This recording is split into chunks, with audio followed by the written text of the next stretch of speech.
Hey everyone, Zan here. Welcome to my channel. I'm glad that you're here. Today we're talking about food. John 6:35. Jesus declared, I am the bread of life. Whoever comes to me will never go hungry, and whoever believes in me will never go thirsty. In this verse, Jesus is talking about spiritual hunger, but also it's clearly talking about the bread, physical bread. Food is a spiritual thing. Someone ate a fruit in the Garden of Eden, and now we're under a curse, and Jesus had to come and die. And everybody knows the story, and it happened because somebody ate something. This means that spiritual things are tied to food. Food is tied to spiritual things.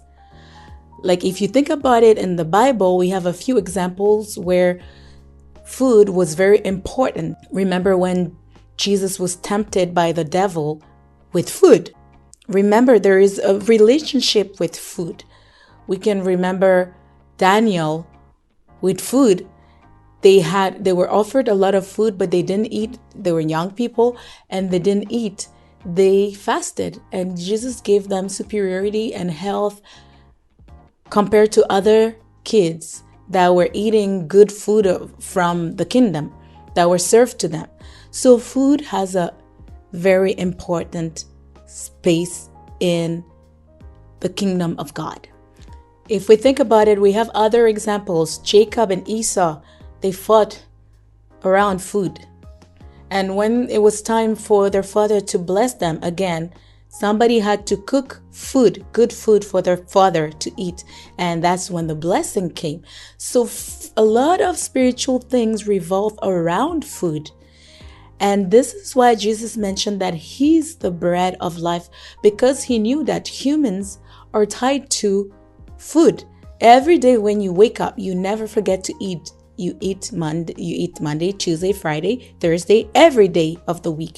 And even some people that are blessed, they eat 3, 4 times, 5 times a day.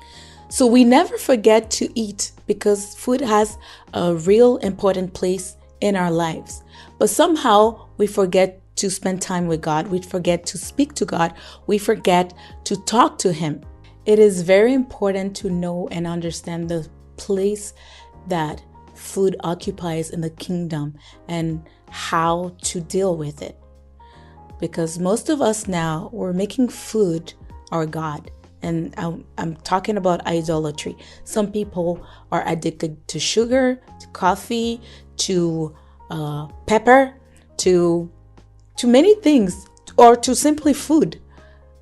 Some people cannot fast a day or an hour or 2.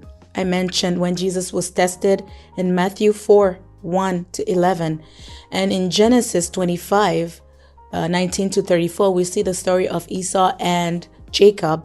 And then Exodus 16, God sent the manna, and the people of God, when you remember the Israelites, they sinned a lot because of food. They just wanted food.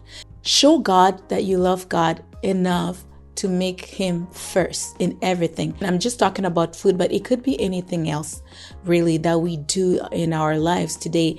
But food is the one that is clearly something that everybody has in common, that we do constantly every day, and we never forget to do it. But somehow we forget to pray. Somehow we forget to spend time with God.